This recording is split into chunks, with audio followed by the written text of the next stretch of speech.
Welcome to this very special edition of the KAJ Masterclass Live, the show which ensures that you profit from your time spent here with experts, either through their industry insights, information, or simply learning from them. And today we have with us Dr. Robert Bleck. He has helped thousands of people over the years heal from emotional suffering, trauma, and or abuse. And so we'll be talking about him. About he's the creator of Source Completion Therapy, and we'll learn about his three-phase process designed to cleanse and heal the wounds of abuse and suffering. We'll demystify this approach from confronting the true source of pain to the critical role of sensory immersion to the final act of giving back the pain through symbolic or direct confrontation. Welcome to the show, Dr. Robert. Thank you. Thanks for inviting me, and I'm pleasure to be here with you and your audience. You're welcome. Welcome to the show, Dr. Robert. Welcome to India in this online form. And I'm sure not just in India, but a lot of people across the globe will benefit from what we are going to talk right now. We'll talk about your source completion theory and the way it can heal emotional trauma. We'll all talk about all this, but before that, let's talk a bit about your background, your journey, your story, so that people know who they are listening to. Sure. The start of my life was very painful and difficult for me. My mother, who was abused herself as a child, was filled with anxiety, rage, and anger, and that fury came out on me starting at an early age. In fact, starting at about 3, she was beating me, she was degrading me, she was humiliating me just about every day. Now, her beatings were really hard for me. Sometimes they were with a closed fist, sometimes they were with open hands. Sometimes she used whatever was near her, a shoe, a ruler. She liked a kitchen spoon that she used to cook, she would hit me with. Sometimes a hanger, whatever she could get her hands on. And sometimes she even got creative with the torture. One time I remember I was really terrified at night. I got out of my bed. I went to my parents' bedroom, and she walked me back to my room, and then she began to tie me up to the bed. The ropes went under the bed over my chest. And again, I'm a little tiny boy at 3 years old. I thought I was going to die. I thought they were killing me. My parents were killing me. So it was painful. What it did to me, I felt anxious, the outcomes of these things. I felt very anxious. I had nightmares. I had night terrors. I bit my nails. I was terrified of the dark. I kept the light on in my room, even into my teenage years, just constantly in fear. So if I fast forward my life to about 9 years old, I was still being beaten and abused. I began to develop an intense compassion and sympathy for others who were suffering and were struggling in some way. Whether it was a child I saw being bullied in school, whether it was something I read about or saw in papers or in the books, people who suffered from poverty, from sickness, from injustice in some way. And I felt that deeply. And that was the start of the foundation of what I wanted to do in some way. I wanted to reach out and help others. But I was, again, 9 years old. So we fast forward again to about 14. I had still been beaten at the time, but I had to figure out a way to survive my house so I could go on outside in the world and do what I wanted to do. So what helped me to survive my house and my torture, I turned to sports, athletics. I became an athlete, and I played soccer and I played hockey, so that I had liked the camaraderie of the team members. I felt confidence. I felt respected. So it helped me with my self-esteem, and it also helped me get out of the house. I was away when I was playing sports, so that was that was pleasant. I also found nature really, really healing for me, at least temporarily. So I would get up in the morning and I would watch the sunrise each day, and I loved it. I would listen to the birds sing, and most of the time I felt they were singing to me. So those two things gave me comfort, the sports and the nature. I love being in the mountains when I ever had the chance to feel the cool air and to smell the earth. all of that comforted me. But I knew I had still work inside because I still had this anxiety, and I had anger as well. So at 14, when my mother came to me, she came to me. She was about to beat me. I saw her hands were folded, and she came. I held out my palm and like this, and I say, "Stop! You can't hit me anymore. I'm strong enough now. The athletics are helping, and I will defend myself." She looked right straight into my eyes. I remember it like it happened yesterday. And she turned around, didn't say a word, turned around, walked away. That was the last time she beat me. So degrading me, yes, that happened consistently until I got out of the house. So I wasn't beaten anymore. So I wanted to go on to college. I worked hard. My parents didn't have any money. So fortunately, I studied hard. I got a scholarship, full tuition scholarship. I didn't know what track I wanted to do. I liked psychology, and I was thinking of medicine, either one of those. So I took two tracks, psychology and medicine. Medicine didn't seem right. Psychology fit better. I went on to get a degree in psychology, and then I went on for my PhD in counseling, where I learned a good foundation. So I worked when I graduated, I worked in clinics, I worked in schools, and then I was hired as a professor at a college to train people who want to be therapists and counselors. And I was hired to develop their child counseling program. What happened at this college, people kept coming up to me and asking me if I would see them in my private practice. They were abused as children. I said, okay, let's give it a try. So I started, and I kept getting referrals. I guess I was somewhat successful because of those referrals. They kept coming, but I wasn't satisfied. I wanted long-term permanent healing for these people that I work with. And every therapy that I was trained in, and every therapy I even went privately, I felt didn't go deep enough on their own to get out what was inside, the feelings that were inside. So, and that was the crux of what I wanted to get at. So I developed this three-phase process. I saw what worked of the theories, what didn't work, what was successful, and I put together this sequence that I used, and it was successful. And over time, it's healed literally thousands of people. Now, if we go back to the root of the theory and the therapy, I go back to life itself. So the way I see it, for the most part, all of us are basically born innocent, pure, just bursting with sweet potential. Even a baby's skin smells delicious. When I'm around babies, I love to hold them. The purity brings me to tears. So I could hold a baby for the whole day and be totally satisfied, mind, spirit, body. So in fact, when people have babies that I know, whether it's friends or family, they say, give it to Bob. He wants to hold the baby. So they give me the baby, and I'm in all my glory. I'm really in heaven. So what happens is, though, as innocent, as pure as we are, we're also dependent upon life and protection from the caregivers that we have. We trust them, feed us when we're hungry, change us when we're soiled. Those are our physical needs. We trust them to protect us from harm in the world. We trust that they'll keep us safe. Don't let us play in traffic. Don't let us put a hand in the electric sockets. And we don't put them in heated cars in the summertime where it's hot and we can suffocate and die.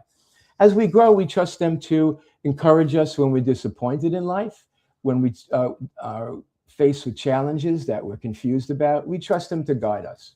Now, if the opposite happens, if they beat us, if they degrade us, if they humiliate us, if they don't protect us, all sorts of feelings are created, negative feelings. Everybody I work with has similar feelings. They'll feel worthless, inadequate, empty, unloved, insignificant, unimportant, betrayed. All of those feel not good enough. They'll feel lost. They'll feel anger, and some of them feel rage. Those are those basically core feelings. There are others. Now, as people grow up, a child, when they're really young, it's not possible for them to process such betrayal. So they suppress, the brain suppresses, represses. I like to call it stuffs down all those feelings. That's our protection when we're that young. But what happens um, as we get older, those feelings begin to fester, they begin to morph, and they turn into emotionally toxic brew. Okay, and it doesn't protect us anymore, our brain. It's hurting us, because what happens is those feelings want to come out. Our subconscious wants to push them out, but our conscious doesn't want to feel them. So it's sort of like having a bad meal, and you get food poisoning. Your body wants to reject the poison, and it basically comes out of every orifice. What happens psychologically, the psyche wants to get these feelings out. That's, I call it the subconscious, whatever you want to label it. But our conscious doesn't want to feel because they're painful. So they come out in all these diversions, I call them, or symptoms: obsessions, phobias, compulsions. I worked with a lot of people with eating disorders, panic attacks. They come out in numbing. Some people just numb to protect themselves. Rage, anger, all of those kind of feelings coming out in these diversions. And I knew I had to, if I wanted to eliminate the diversions, couldn't just work on the symptom, which behavioral therapies do. I needed to get all these feelings out. And I knew instinctually, if I got all those feelings out, all of those diversions and symptoms would evaporate. So that's what happened when I developed this program.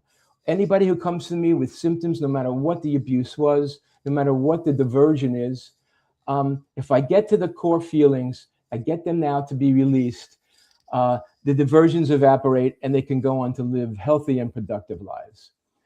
So that was, and I developed a 3-phase process to deal with that. So any questions you have, any where you want to take it, it's fine. I wanted to explain that so people understand it. Absolutely, absolutely, Dr. Robert. So people generally, want to run away from bad memories, bad experiences of the past. And here you are asking them to go back again into that. Yes. How should people understand this? Means people are afraid about the past if it is not at all good. They want to leave it, much behind forever. They do, but the issue is, the problem is, if they leave it behind, it'll always come out in negative ways.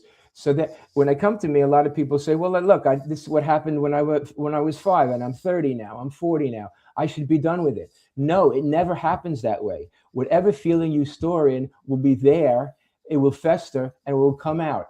Just because you mask it by one of these diversions, even addictions and drugs and alcohol, they just mask these feelings. So if you don't get to the source, if you don't release the feelings, you will still have the diversions. It will always come out. I've never, in all the years I've worked with people, seen a person who has those feelings inside, then it not comes out. I've always seen that. So, and I do this process slowly. If they come to me, I don't rush the process. If they come to me with all these painful feelings, and sometimes they don't know where they come from because they repressed it. So I'll give you an example. I worked recently with an award-winning singer and actress, and she was really having a difficult time. She had called me. She had seen me on a show and a podcast or a show, and she had read my book. And she had called me. She got in touch with me, and she asked, would I see her? She was been to a number of therapies, and it wasn't helping her. She was on drugs, alcohol. She had toxic relationships. It was interfering with her personal life and her professional life. Her personal life was suffering in some ways. So I said, sure, I'll be glad to do that. And I wanted to know some of the symptoms, and those were some of them. She also she was having an out of body experience. It was terrifying her. She was afraid she was going to die. And she said to me, the other therapists I worked with behavioral therapists, and that wasn't helpful at all. They just got to the surface and nothing happened. I felt worse. And I work with the newer therapies like EMDR, where people move their eyes and they try to eliminate the pain. And she went to a psychiatrist when she reached the point of the out-of-body experiences. And she said, he just labeled me schizophrenic, wanted to give me medicine. All I did is feel more defective by all of this. But I saw you on television, and I read the book, and I thought it would help. It made sense. And I said to her, well, your out of body experiences, you're not schizophrenic. What's happening is that you've had pain in your life somewhere. You have to get to the bottom of it. And your body doesn't want to feel, so it separates. Your brain separates from everything. And that's what's happening. So we got to get to the source. And then I promise you, the diversions that you have, the alcohol, the toxic relationships, they will go away. So she went into the process, the 3 phases. When she completed it, she was no more out of body experiences, no more alcohol and drugs, no more toxic relationships. She's got rid of all of that, and her career blossomed again. She's a very talented person, and I get emails from her once in a while, and she's so grateful to me. She says, "What you did for me was like from here, the earth to the heavens, and I'm grateful every day." So that's just an example of a person who had these symptoms, wasn't quite sure where they came from. I got her back to the source of it. She did relive those memories. That's part of phase 2. And she completed with the person who hurt her the most, and that was her father. She went back to him and told him how he hurt her. So that's an example of the reason I take them back and I have them complete. Then the process is complete. The diversions go away, those symptoms, whatever you want to call them. And people can go on and live healthy and productive lives. If you want to know the 3 phases and how I do it, I'm welcome. I'm glad to talk to you about that. Absolutely, Dr. Robert. We'll come to that. But first, one thing is you talk about source. Yes. How do we identify the source? Because if it is generational trauma, or if it is, if your tormentor is carrying something from the past, what is the source for me? How would I understand that? Well, the source of any person that has hurt you. So if it's generation, it's just passed down. My mother was hurt. She abused me, but she was my source. It wasn't my grandmother. My grandmother was nice to me. It was my mother. So I had to deal with that direct source. It's the direct source that I deal with. Direct person or persons that have hurt you directly. That's the source. Absolutely. So now let's understand the 3 phases of this. First is the confront the true source of their pain. Help us understand from that point. Right. So the first phase I call awareness. A lot of these people, as I explained, they don't really know where all their symptoms are coming from because they've repressed them or they suppress them or they gloss over it. So I have to get them to see who the main source was. And I do that in a couple of ways. I use dream interpretation and body language. So when I'm talking to a person, I'm looking right at them. We sit in my office or on virtual, close to each other in 2 chairs. Okay, basically. So I'm looking at them and I'm watching them with my eyes as well. I'm seeing their body language. I'm seeing their facial expressions. So I'm getting an understanding of that. So I'll give you an example of the body language. So this woman was referred to me by a couple of doctors. She was having rashes all over her body for months. I think it may be months or years. They would come and they would go, and they were causing her, it was painful at times and itchy, and she was in a lot of discomfort. So they tried everything. The doctors tried creams, they tried medications, shots, whatever they could try medically. So finally she was referred to me, and we were talking a bit, and I said, well, let's try to look underneath the skin. What is underneath the skin saying to you?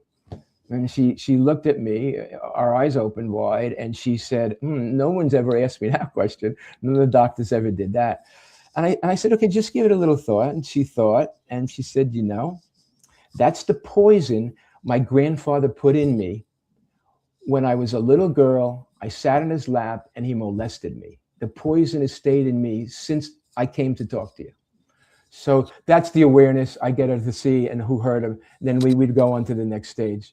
So in dream interpretation, I like to have a person interpret dreams by having each person in the dream or thing a part of themselves. So I'll give you an example of that. A woman came in to me and she said, I keep having this recurring dream. I'm in front of a big castle, and the castle has all of these openings, windows, whatever you want to call them. And in front of, and out of each window is a weapon of war.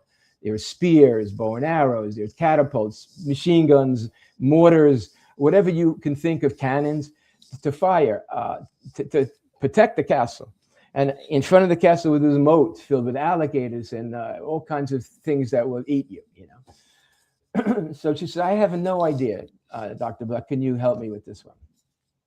So I said to her, let's look at the castle as a part of yourself. What part of yourself is the castle?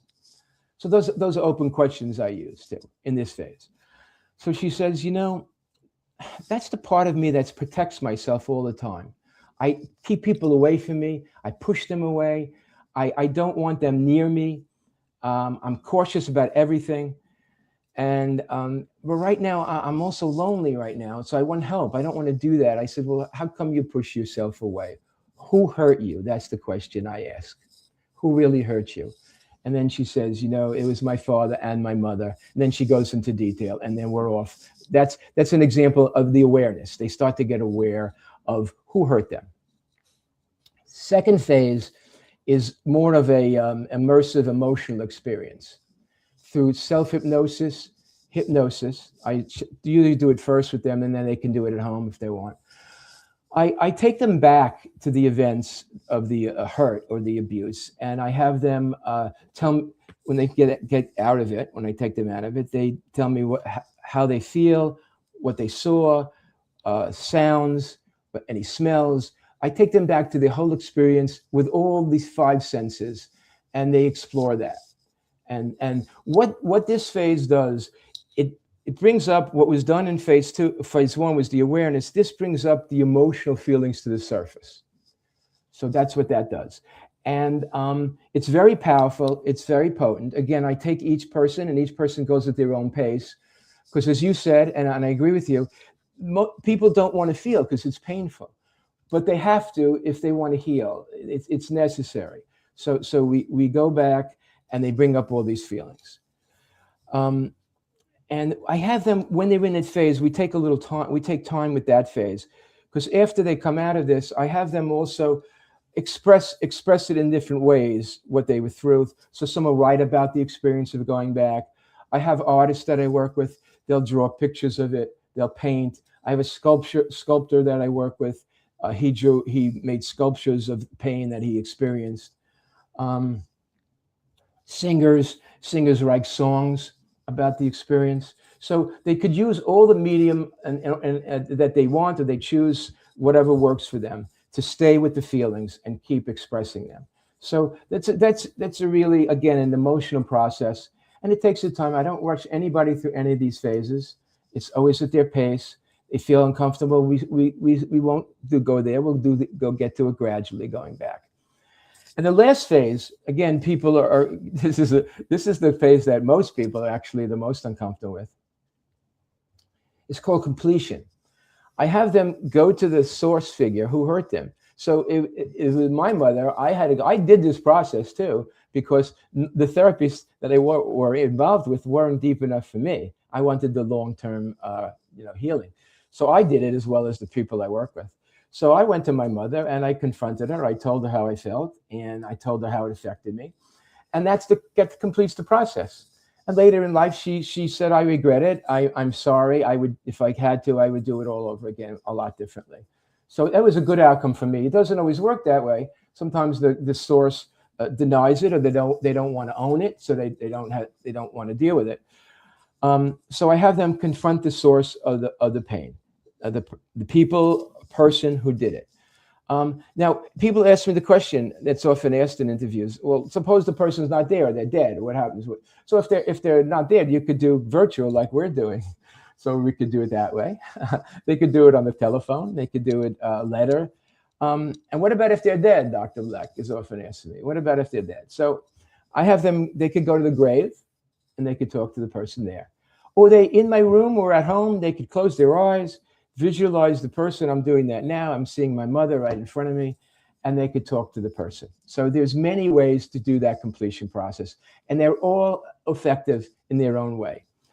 And through this process, again, I've helped thousands of people. Now, not a lot of people who don't want to do this, they're not going to get healed like I do the healing. They don't have to come. But the ones that come and go through the process, I have a success with that, and it's permanently healed. All the diversions go away, and they don't come back. See, if a behavioralist just works on a symptom, smoking, drinking, phobia with escalators or crossing bridges, they might eliminate that, but if the feelings are still inside, it'll come out somewhere else. So they'll start drinking. They'll start being angry at people. They'll use road rage, to get out. Those feelings will come out. So I want all those feelings out, and I want all those diversions gone. And then I have true healing, genuine healing. And these people go on to live productive and fruitful and a lot of times beautiful lives. So those are the three phases. Absolutely, Dr. Robert. So, in terms of challenges, what challenges do you face majorly dealing with such cases? Well, the challenge is that for me, these are painful things that happen to these people. So the challenge is for me to work through my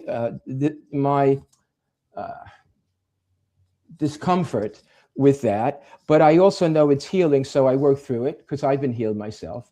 That's a challenge for me. The challenge for them is to go slowly. I always want to make sure I'm going at the pace of the person. I don't want to get ahead of myself. I don't want to rush this process, and that's a challenge. Experience has taught me how to pace this. I could recognize the clues of when a person is not ready. So that's a big challenge for me. I don't want to rush this. I don't want to rush it at all in any way. Right, Dr. Robert. In terms of expectations, what expectations do these clients come to you with, or is it that they should keep them on grounded? Those expectations should not be too high. What would you want them to understand about your process in that sense? Right. Three things I say in my book. I want them to understand the process. It takes time. It depends on how deep the feelings are buried. It depends how committed they are to healing and doing the process. And it depends about how courageous they are to facing their source. So that takes different times for different people. So those are the expectations are different for each person. I have to recognize it, and I talk to the person about it. I had one person. Let's see, what was he? He was an actor, actually. He came to me first time, and he says, well, I read about this. How long does it take to do this? And I sensed him rushing. Well, I said, well, this is not going to be over by lunchtime. So he laughed. We laughed together. I said, it's a process that takes its time. And he understood, and gradually he worked really hard. He was committed, and he's really healed. I'm really proud of him, and so is he proud of the work that he's done. Absolutely. In medicine, you see, when you take those medicines, people say they also can have side effects. Yes. With a process like yours, yes, because it's going deep into the difficult times that you had in the past. Are there any sort of counter effects, side effects, or anything like you get caught up and then you are caught up in that place only, you are not able to come out of it? Going back in the past can be that tough also. How do you want people to understand this part? Understand. So I'm with them all the way, and they have to feel safe with me to even go forward, and that takes time. It took one person a couple of years, 5 years actually, until she felt comfortable enough. She was so abused. She was molested at night. The father would come in drunk, would take off her covers and molest her. He would also, in the daytime, he would threaten her to throw her out a window. He would take her over the balcony when she was a little girl. He would take her head with holding her hair, and he would hit her against the wall. She was severely abused. So that's hard for her to trust anybody, let alone me. So it took her a long time. She trusted my sincerity, and she trusted that I would keep her safe. And when she trusted that, she went into the going back to the second stage, and she was able to continually do this. I still see her.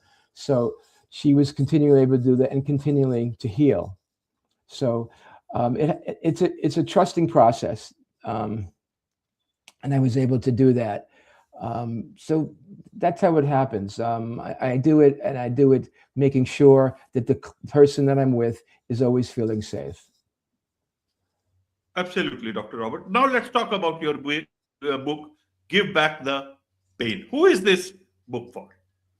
For anybody. I wrote it for the public. So when I was working with all these people, they would say, Bob, why didn't you put this out for the world? The world could use this. The world could see how to heal, how to really heal, you know? So I decided to write this for the public. It's easy written. It's easy to read, clearly written. And it teaches, but it also, through the stories, some of them I told you, it's through through true stories and snippets, see the people, how they healed, how they went through the stages, how they suffered before, and how they go on to live fruitful and productive lives. So the book is for everybody. And it's not professionals. A lot of professionals could use this as well in their practice and when they work with people of this severity.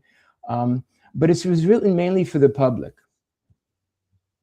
Absolutely. So, Dr. Robert, in a nutshell, what would you like to tell people about the source completion therapy, as well as taking care of their emotional trauma permanently? Right. I would like people. So many people suffer, and they continue to suffer. They think they should be over the trauma. They think they should move on, and they're still in pain. And they lose relationships. They lose their jobs. They lose the enjoyment of life. I tell them this: there is hope, genuine, true, authentic, permanent healing hope. Don't give up. That's what I say. Don't give up. You can get healed from this. I did, and I was pretty severely abused. And the people I work with get help as well. Absolutely. There's so much to learn about all this. And I'm sure a lot of people would want to connect with you, learn more about this therapy, as well as learn from your book. What's the best way for them to do so? Sure. So my website. You could go to my website. It's my name, robertbleck.com. That's my website. So you could get the book through the website. You could learn a little bit more about the book. Let's see, or my email is roberttbleck@gmail.com. So you can get in touch with me either way. Wonderful. With this, it's a wrap on this very special edition of the KAJ Masterclass Live. Thank you so much indeed for joining us. It's been my pleasure.